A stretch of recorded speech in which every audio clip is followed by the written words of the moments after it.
다 같이 일어나셔서 하나님의 말씀 한 목소리로 읽겠습니다. 이사야서 29장 15절에서 24절까지의 말씀입니다. 구약성경 999페이지입니다. 이사야서 29장 15절에서 24절까지의 말씀을 다 같이 읽겠습니다. 화 있을진저 자기의 도모를 여호와께 깊이 숨기려 하는 자여, 그 일을 어두운 데서 행하며 이르기를 누가 우리를 보랴, 누가 우리를 알랴 하니 너희의 패리함이 심하도다. 토기장이를 어찌 진흙같이 여기겠느냐. 지음을 받은 물건이 어찌 자기를 지은 자에 대하여 이르기를 그가 나를 짓지 아니하였다 하겠으며, 빚음을 받은 물건이 자기를 빚은 자에 대하여 이르기를 그가 총명이 없다 하겠느냐. 미구에 레바논이 기름진 밭으로 변하지 않겠으며 기름진 밭이 삼림으로 여김이 되지 않겠느냐. 그 날에 귀머거리가 책의 말을 들을 것이며 어둡고 캄캄한 데서 소경의 눈이 볼 것이며 겸손한 자가 여호와를 인하여 기쁨이 더하겠고 사람 중 빈핍한 자가 이스라엘의 거룩하신 자를 인하여 즐거워하리니 이는 강포한 자가 소멸되었으며 경만한 자가 그쳤으며 죄악의 기회를 엿보던 자가 다 끊어졌음이라. 그들은 송사에 사람에게 죄를 입히며 성문에서 판단하는 자를 올무로 잡듯 하며 헛된 일로 의인을 억울케 하느니라. 그러므로 아브라함을 구속하신 여호와께서 야곱 족속에 대하여 말씀하시되 야곱이 이제부터는 부끄러워 아니하겠고 그 얼굴이 이제부터는 실색하지 아니할 것이며 그 자손은 나의 손으로 그 가운데서 행한 것을 볼 때에 내 이름을 거룩하다 하며 야곱의 거룩한 자를 거룩하다 하며 이스라엘의 하나님을 경외할 것이며 마음이 혼미하던 자도 총명하게 되며 원망하던 자도 교훈을 받으리라 하셨느니라. 아멘.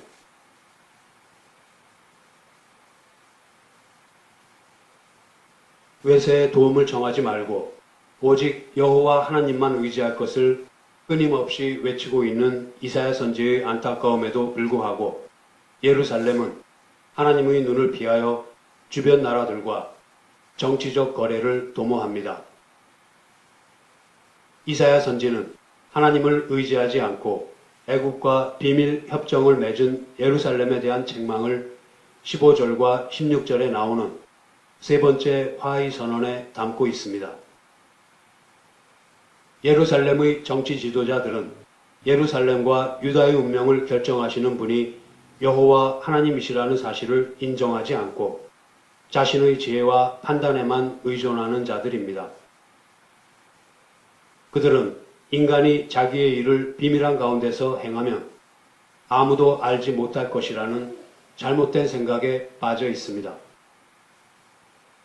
그들은 하나님께서 그들의 죄된 행위를 보시거나 아시지 못하시며 실제로 하나님으로부터 숨을 수 있다고까지 생각합니다. 그 지으신 만물을 일일이 관찰하지 못하실 것이라고 오해한 것입니다. 급기야 토기장이가 만든 진흙 그릇에 불과한 자기들이 토기장이보다 더 지혜롭다고 생각하여 창조주 하나님을 멸시합니다. 그러나 하나님께서는 토기장이가 자신이 빚은 토기에 대해 속속들이 다 아는 것처럼 인간의 내면 깊숙이 있는 생각의 근원까지도 다 아십니다. 그런데도 하나님을 온전히 섬기고 있다고 스스로 자랑하는 지도자들이 애국과의 협정을 하나님으로부터 숨길 수 있다고 생각한 것은 그들이 영적으로 얼마나 무지한가를 잘 나타내주고 있습니다. 이러한 태도는 하나님 모르게 이를 추진하려는 불신앙으로서 하나님의 전지전능하심을 부인하는 죄입니다. 백성들 또한 성전에서는 의식을 따라서 하나님을 잘 섬기는 듯 했으나 실제적인 삶 속에서는 하나님을 인정하지 않고 자기들 마음대로 행동하였습니다. 이것 역시 하나님으로부터 자신의 마음과 행위를 숨길 수 있다는 생각에서 비롯된 것입니다. 하나님께서는 이러한 지도자들과 백성들의 태도를 패리하다고, 즉 어리석다고 책망하십니다. 예루살렘 거민들이 시급하게 깨달아야 할 것은 절망적인 상태에 있던 예루살렘의 회복은 지도자들의 능력에 의해서가 아니라 하나님께서 주권적으로 섭리하지 않으시면 이루어지지 않는다는 사실입니다. 그러한 가운데 하나님께서는 본문 17절부터 21절에서 다시 한번 하나님의 절대 주권에 의한 예루살렘의 회복을 보여주십니다. 레바논이 기름진 밭으로 변하며 기름진 밭은 숲으로 여겨질 것입니다. 이 말씀은 삼림은 경작된 병원으로, 그리고 경작된 병원은 삼림으로 변한다는 것으로서 권세자들은 낮아질 것이며 억압받던 백성들은 높아질 것이라는 의미입니다. 앞서 9절에서는 너희는 소경이 되고 소경이 되라 라고 하셨는데, 그날에는 어둡고 캄캄한 데서 소경의 눈이 보게 된다라고 하십니다. 그런데 그날이 언제입니까? 그날은 바로 14절에서 내가 이 백성 중에 기이한 일, 곧 기이하고 가장 기이한 일을 다시 행하리니 하신 그날입니다. 그날에는 또 귀머거리의 귀가 열려 하나님의 말씀을 들을 수 있게 된다고 합니다.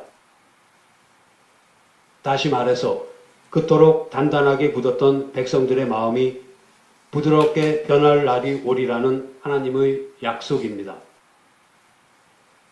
사회적으로 억눌린 겸손한 자들과 경제적으로 가난한 자들이 마침내 이스라엘의 거룩하신 자 안에서 기쁨을 누리며 즐거워하지만 하나님의 공평과 정의를 무시하며 불법을 자행하였던 자들은 구원에 참여하지 못하고 모두 멸망할 것입니다. 본문 22절을 보면 아브라함과 야곱이 언급되고 있습니다. 하나님께서는 아브라함을 갈대아 우르에서 불러내셔서 믿음의 조상으로 삼으셨습니다. 그러한 하나님의 택하심은 야곱에게로 이어집니다. 야곱 족속으로 일컬어진 하나님의 택하신 백성들은 여호와를 저버린 많은 사람들로부터 아브라함과 야곱처럼 구별된 남은 자를 가리킵니다.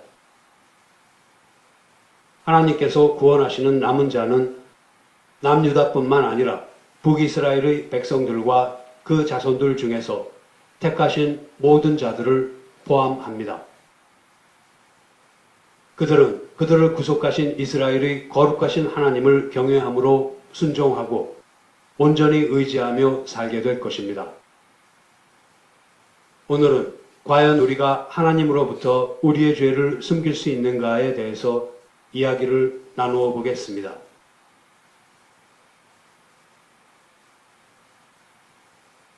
유다가 당면한 여러 문제들은 근본적으로 영적인 해결이 필요합니다. 외적의 침략과 사회의 혼란은 유다 백성들이 앓고 있는 영적인 병의 증상일 뿐입니다. 유다 백성들이 신뢰와 순종으로 겸손히 하나님과 동행하기를 거부하고 반대로 하나님을 피하고 하나님으로부터 숨으려고 하는 것이 문제의 뿌리이며 그들 병의 근본적인 원인인 것입니다. 그들은 하나님께서 모르시게 애국과 협정을 맺어 나라의 안전을 도모할 수 있다고 착각하였으나 그것은 하나님 앞에 죄를 짓는 것이며 그 죄는 반드시 그들을 찾게 됩니다. 이처럼 빛이신 하나님으로부터 벗어나 어두움 속으로 도피하려는 인간의 행태는 아담과 하와가 범죄한 이래로 인류가 끊임없이 시도하고 있는 어리석고도 어리석은 일들 중의 하나입니다. 바람 앞의 등불과도 같은 위기를 맞이하여서 눈에 보이지 않는 하나님의 약속을 의지하고 기다리기보다는 당장 우리가 현실에서 경험하여서 그 진행 과정과 결과를 조금이라도 짐작할 수 있는 인간의 방법과 힘은 참으로 매력적인 해결책으로 다가옵니다. 그러나 그처럼 안목의 정욕에 이끌리다 보면 결국은 하나님의 거룩하신 뜻과 계획과 하나님의 나라로부터 멀어지게 된다는 사실을 잊지 말아야 합니다. 유다는 역사에 있었던 과거의 여러 사건들로부터 그와 같은 교훈을 얻어 경계로 삼을 수 있는 기회가 많이 있었습니다. 그러나 안타깝게도 그들 역시 역사상의 실수들과 똑같은 실수를 반복하기에 이릅니다. 그 중의 하나가 민수기 32장에 나오는 이야기입니다. 그 이야기가 주는 몇 가지 교훈 중에서 죄를 지으면 결코 그것을 하나님으로부터 숨길 수 없으며 지은 죄는 반드시 그 죄를 지은 자를 찾아온다는 점을 오늘의 본문과 관련해서 보겠습니다. 민수기 32장은 40여 년의 광야 생활을 끝낸 이스라엘 백성들이 요단강 건너의 가나안 땅을 눈앞에 두고 모압 평지에 장막을 쳤을 때의 이야기입니다. 이스라엘은 이때 이미 모압 평지 주변의 여러 지역을 정복하여 요단강 동쪽의 많은 땅을 차지하고 있었습니다. 그 땅들은 특별히 풀이 많아 가축을 위한 목초지로서 적합했습니다. 그래서 이스라엘 12지파 중에서 가축을 많이 소유하고 있었던 일부 지파들이 그 땅들을 자기들에게 분배해 줄 것을 모세에게 요청합니다. 모두가 기나긴 광야 여정에 지쳐있는 가운데 르우벤과 갓 지파가 미디안을 쳐서 얻은 땅을 그들의 분깃으로 달라고 한 것입니다. 그러나 모세는 단호하게 그들의 요청을 거절합니다. 바야흐로 다른 지파들은 여호와께서 약속하신 땅인 가나안에 들어가 정복 전쟁을 수행하려고 하는데 만일 르우벤과 갓 두 지파가 요단을 건너지도 않고 그 동편에 머무른다면 나머지 지파들을 낙심시키고 단결하지 못하게 하여 가나안 정복에 지장을 줄 것을 염려한 것입니다. 그러면서 가데스 바네아에서 있었던 일을 상기시킵니다. 두 지파가 요구하는 일로 인해 이스라엘이 가데스 바네아에서 조상들이 했던 잘못을 반복하여 여호와를 따르지 않는다면 여호와께서 이스라엘 백성을 다시 광야에 버리실 것이며 두 지파가 그들의 멸망에 대하여 책임을 져야 할 것이라고 합니다. 그러자 그 두 지파는 가족과 짐승들만 남겨두고 자기들은 나머지 지파들과 함께 요단을 건너 가나안 정복 전쟁에 참여하겠다는 약속을 합니다. 다른 지파들도 자기들처럼 그들의 기업을 얻은 후에야 요단 동편으로 돌아오겠으며 요단의 서편에서는 기업을 얻지 않겠다는 다짐입니다. 이에 대해 모세가 민수기 32장 21절부터 23절에서 이렇게 말합니다. 너희가 다 무장하고 여호와 앞에서 요단을 건너가서 여호와께서 그 원수를 자기 앞에서 쫓아내시고 그 땅으로 여호와 앞에 복종케 하시기까지 싸우면 여호와의 앞에서나 이스라엘의 앞에서나 무죄히 돌아오겠고 이 땅은 여호와 앞에서 너희의 산업이 되리라마는 너희가 만일 그같이 아니하면 여호와께 범죄함이니 너희 죄가 정녕 너희를 찾아낼 줄 알라. 이로써 모세는 르우벤과 갓 그리고 므낫세 반지파에게 약속의 땅인 가나안을 정복한 후에 요단 동편에 거주할 것을 허락합니다. 그처럼 르우벤과 갓 그 두 지파가 하나님의 약속을 믿고 따르지 않았을 뿐더러 세상에 미련을 둔 결과를 역대상 5장 25절과 26절 말씀으로 확인합니다. 저희가 그 열조의 하나님께 범죄하여 하나님이 저희 앞에서 멸하신 그 땅 백성의 신들을 간음하듯 섬긴지라. 그러므로 이스라엘 하나님이 아수르 왕 불의 마음을 일으키시며 아수르 왕 디글랏 빌레셀의 마음을 일으키심에 곧 르우벤과 갓과 므낫세 반지파를 사로잡아 할라와 하볼과 하라와 고산 하숫가에 옮긴지라. 저희가 오늘날까지 거기 있으니라. 약속의 땅인 요단 서편의 가나안이 아닌 요단 동편에 정착한 르우벤과 갓 그리고 므낫세 반지파는 아수르에게 지배를 당하고 맙니다.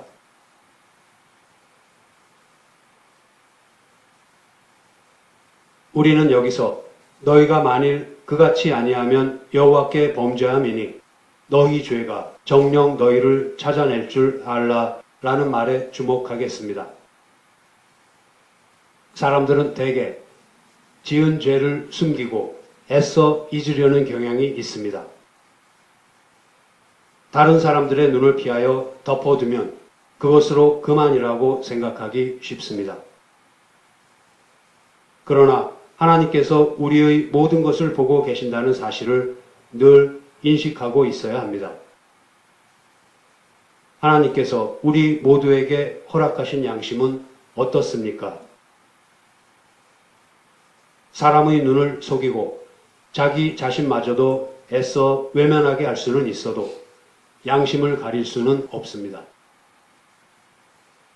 잠언 28장 1절 상반절에서 악인은 쫓아오는 자가 없어도 도망하나라고 하는 것은 양심 속에서 죄가 죄를 지은 자를 찾아와 대면하여 반드시 가책을 느끼게 하기 때문입니다. 그래서 누가 쫓아오지 않아도 도망하듯이 마음의 찔림을 받아 괴롭게 되는 것입니다. 우리는 그러한 예를 성경 곳곳에서 볼 수 있습니다. 아담과 하와는 범죄한 후에 하나님을 피하여 동산나무 뒤에 숨었습니다. 죄를 지으면 다른 사람이 지적하기 전에 양심이 먼저 우리의 죄를 지적합니다. 양심이 우리가 지은 죄를 만나게 합니다. 그래서 두려운 것입니다. 야곱의 경우도 있습니다. 야곱은 아버지 이삭을 속여 형 에서가 받아야 할 장자의 축복을 가로챈 후에 성난 형을 피하여 하란의 외삼촌 집으로 피신합니다.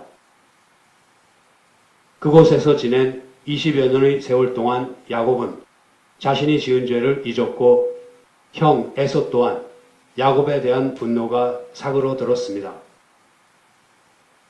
그러던 중 외삼촌 라반과의 불화로 야곱은 집으로 돌아가게 되는데 형 에서가 반가움에 400여 명의 군사들을 이끌고 마중 나온다는 소리에 가슴이 덜컥 내려앉습니다.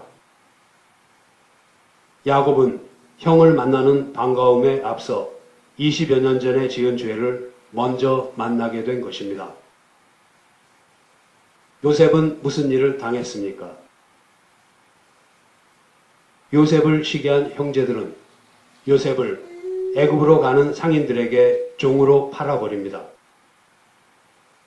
그리고는 아버지 야곱에게는 요셉이 짐승에게 잡아먹혔다고 거짓말을 했습니다. 세월이 흐른 후에 가뭄으로 인하여 곡식을 사기 위해 애굽으로 간 형제들은 그곳에서 애굽의 총리가 된 요셉을 만납니다. 그러나 피부치를 다시 만난 기쁨에 앞서 13년 전에 지은 죄가 먼저 그들의 마음을 찢어 놓습니다. 이처럼 우리가 지은 죄는 그것이 언제이든 어떤 형태로든 반드시 우리를 찾아옵니다. 우리가 지은 죄는 우리가 이 땅에 사는 동안 찾아오는 경우도 많습니다. 조금 전에 살펴본 대로 야곱은 자신이 지은 죄로 인해 형 에서가 마중을 나온다는 소식을 듣고 두려움에 떨었을 뿐만 아니라 그 죄가 아들 요셉이 짐승에게 잡아먹혔다는 끔찍한 거짓말의 형태로 찾아오자 애통해 하지 않을 수가 없었습니다. 또한 간음과 살인을 범한 다윗은 그토록 사랑하던 아들 압살롬이 같은 죄를 범하고 살해까지 당하는 것으로 자신의 죄를 확인하는 불행을 겪어야만 했습니다. 그런데 죄는 시간이 한참 흐른 후에 찾아오기도 합니다. 앞서의 르우벤과 갓지파는 안목의 정욕에 이끌려서 요단 서편의 약속의 땅을 마다하고 요단 동편의 목초지를 탐내었습니다. 그것은 마치 예전에 아브라함과 헤어지게 된 롯이 안목의 정욕으로 요단들을 선택하여 정착한 것을 생각나게 합니다. 창세기 13장 10절은 롯이 눈을 들어 요단들을 바라본즉 소알까지 온 땅에 물이 넉넉하니 여호와께서 소돔과 고모라를 멸하시기 전이었는고로 여호와의 동산 같고 애굽 땅과 같았다라고 합니다. 롯이 소돔과 고모라에 살면서 어떠한 어려움을 겪었는지, 그리고 하나님께서 소돔과 고모라를 멸하실 때에 어떻게 간신히 화를 면하였는지에 대해서는 우리 모두가 잘 알고 있습니다. 롯의 경우와도 같이 르우벤과 갓 두 지파가 하나님의 약속을 믿고 따르지 않았을 뿐더러 세상에 미련을 둠으로써 하나님을 배반한 죄가 약속의 기업을 얻지 못하게 하였을 뿐만 아니라 우상 숭배를 하다가 결국에는 아수르의 지배를 당하는 모습으로 그들을 찾았습니다. 유다 역시 세상과 자신의 힘을 바라보는 안목의 정욕에 취하여 하나님을 멸시하였다가 바벨론에게 멸망하는 자리에서 자신들의 죄를 만나게 됩니다. 우리가 이 땅에 사는 동안에 우리가 지은 죄가 우리를 찾지 않는다고 할지라도 마지막 심판 때에는 반드시 우리들과 만날 것입니다. 지은 죄로 인해 양심에 찔려 괴로움을 느끼는 일이 반복되다 보면 양심이 무뎌지는 일이 일어날 수도 있습니다. 그래서 웬만한 죄를 짓고도 양심의 가책은커녕 죄를 짓는 일 자체를 대수롭지 않게 생각하는 데까지 이르기도 합니다. 그때는 죄가 이미 우리의 성품을 파고들어 더럽히고 있는 상태입니다. 이러한 상태로 시간이 흐르다 보면 우리의 성품은 부패할 대로 부패해지고 맙니다. 갈라디아서 5장 19절에서 21절 말씀은 이처럼 부패된 성품에 대해 이렇게 이야기합니다. 육체의 일은 현저하니 곧 음행과 더러운 것과 호색과 우상 숭배와 술수와 원수를 맺는 것과 분쟁과 시기와 분냄과 당짓는 것과 불리함과 이단과 투기와 술취함과 방탕함과 또 그와 같은 것들이라. 전에 너희에게 경계한 것 같이 경계하노니 이런 일을 하는 자들은 하나님의 나라를 유업으로 받지 못할 것이요. 양심으로도 돌이킬 수 없을 만큼 부패한 성품의 면면이 이 말씀에 모두 묘사되어 있습니다. 부패한 성품을 가진 자는 하나님 나라를 유업으로 받지 못한다고 하십니다. 그렇다면 성품에 파고든 죄를 우리가 만나는 곳은 결국 지옥일 수밖에 없습니다. 그러므로 우리는 하나님을 속일 수 있다거나 하나님으로부터 숨을 수 있다는 생각을 버려야 합니다. 시편 기자는 시편 139편 7절부터 10절에서 이렇게 고백합니다. 내가 주의 신을 떠나 어디로 가며 주의 앞에서 어디로 피하리이까? 내가 하늘에 올라갈지라도 거기 계시며 음부에 내 자리를 펼지라도 거기 계시니이다. 내가 새벽 날개를 치며 바다 끝에 가서 거할지라도 곧 거기서도 주의 손이 나를 인도하시며 주의 오른손이 나를 붙드시리이다. 우리가 하나님을 피할 곳은 아무데도 없습니다. 특히 죄인이 피할 곳은 더더욱 없습니다. 우리가 죄를 짓지 않을 수 있는 유일한 길은 우리 삶의 매 순간을 보고 계시는 하나님의 시선을 늘 의식하는 길뿐입니다. 하나님을 피하고 하나님으로부터 숨으려고 하지 않고 신뢰와 순종으로 겸손히 하나님과 동행할 때에 우리는 죄의 값인 사망을 벗어나서 하나님의 은혜로 우리 주 예수 그리스도 안에 있는 영생을 풍성하게 누리게 될 것입니다.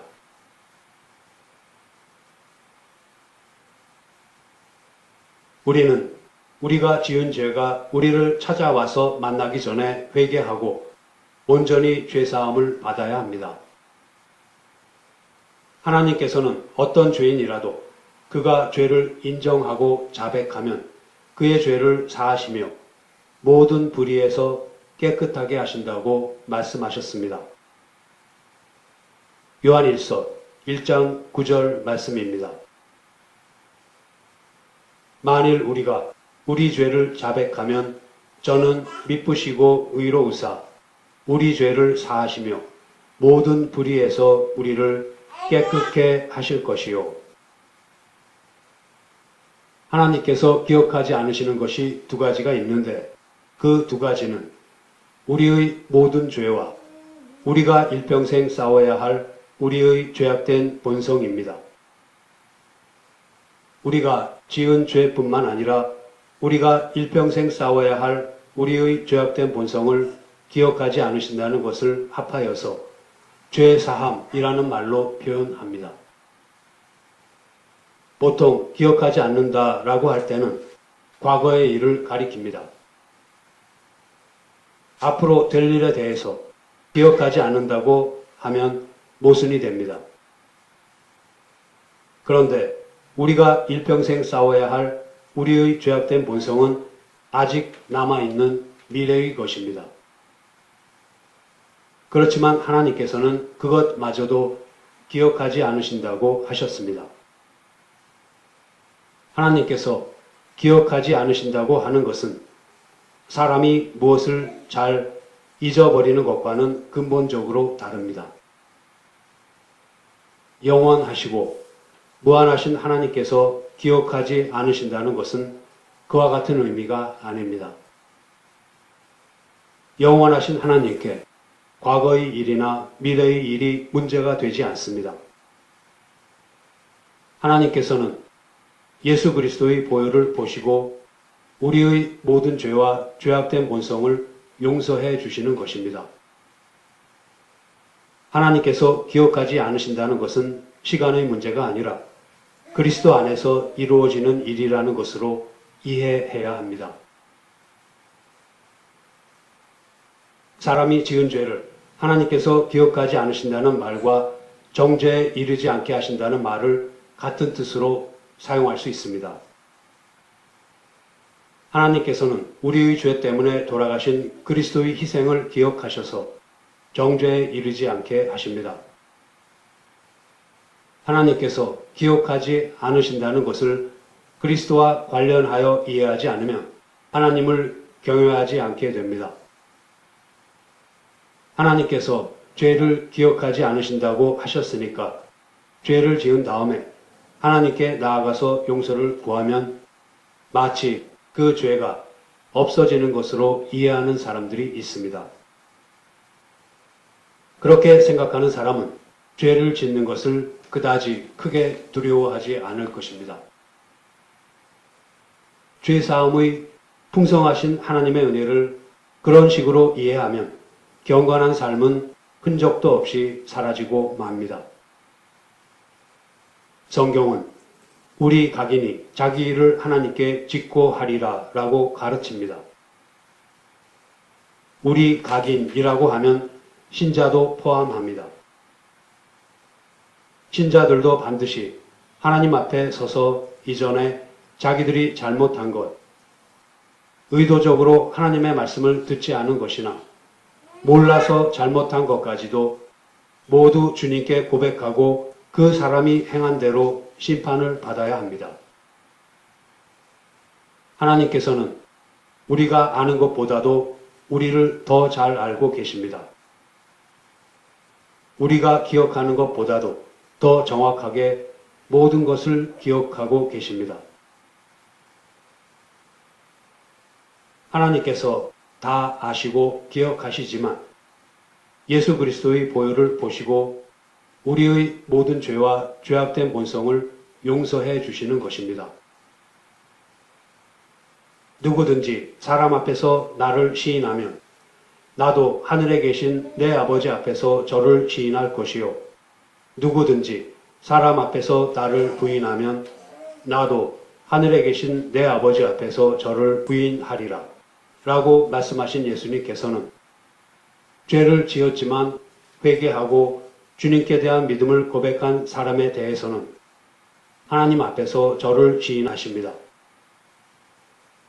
그러면 하나님께서는 예수 그리스도의 보혈을 보시고 그 죄를 정죄하지 않으십니다. 다른 말로 하면 기억하지 않으십니다. 기억하지 않으신다는 말은 예수님 때문에 정죄하지 않으신다는 말인데 그것을 오해해서 그 죄가 없어지는 것처럼 생각하면 안 됩니다. 예레미야 31장 34절 말씀입니다. 내가 그들의 죄악을 사하고 다시는 그 죄를 기억하지 아니하리라. 여기에서도 죄를 기억하지 않는다는 것은 그리스도의 희생 제사를 보시고 죄악을 사하여 주신다는 의미입니다. 기억도 안 하신다는 말을 통해서 우리는 죄사함의 풍성하신 하나님의 은혜를 잘 깨닫고 감사를 드려야 할 것입니다.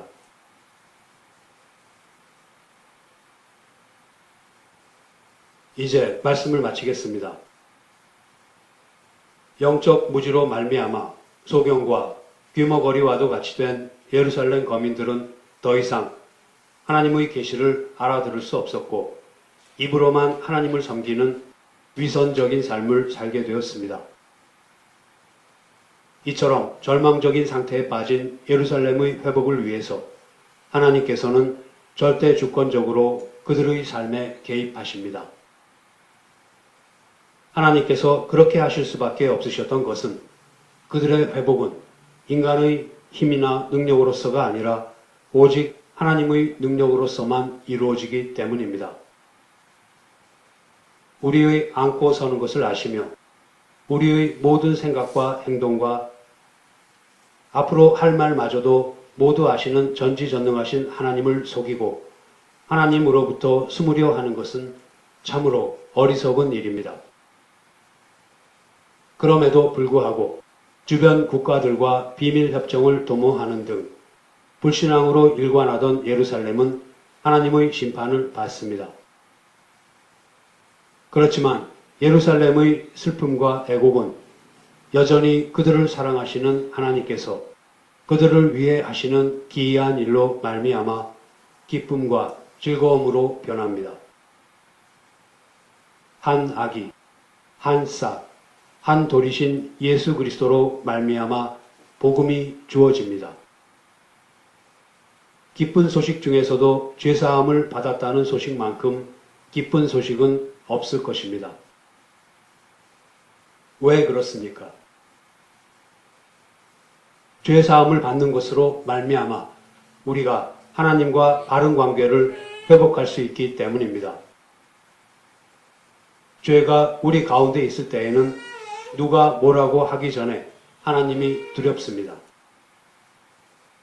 하나님의 진노가 죄를 범한 사람 위에 있기 때문입니다. 그러나 죄사함을 받은 후에는 하나님의 진노가 변해서 긍휼과 자비가 됩니다. 죄사함을 받게 되면 기쁨으로 하나님께 나아갈 수 있습니다. 죄사함을 받게 되면 양심의 고통이 없어지고 말할 수 없는 기쁨을 맛보게 됩니다. 죄의 값은 사망이지만 예수 그리스도 안에 있는 하나님의 은혜는 영생입니다. 성도 여러분, 죄 지은 것을 하나님으로부터 숨기려 하다가 슬픔과 애곡에 빠지지 말고 즉시 자복하고 회개하여서 죄 사함의 기쁨과 즐거움 가운데 살아가는 저와 여러분이 되기를 소원합니다.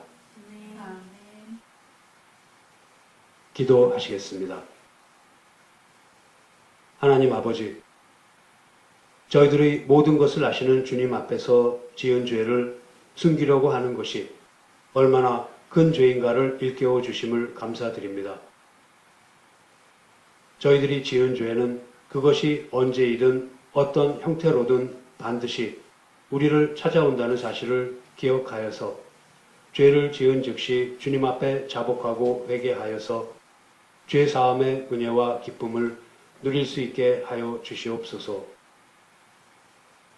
혹시라도 양심이 무뎌져서 죄 짓는 일을 대수롭지 않게 생각하다가 성품이 부패하여서 하나님 나라를 유업으로 받지 못하는 불행을 겪지 않게 되기를 간절히 원합니다. 저희들이 기억하는 것보다도 더 정확하게 모든 것을 기억하고 계시는 주님께서 저희들이 지은 죄뿐만 아니라 일평생 싸워야 할 죄악된 본성을 기억하지 않으시고 정죄하지 않으심을 감사드립니다.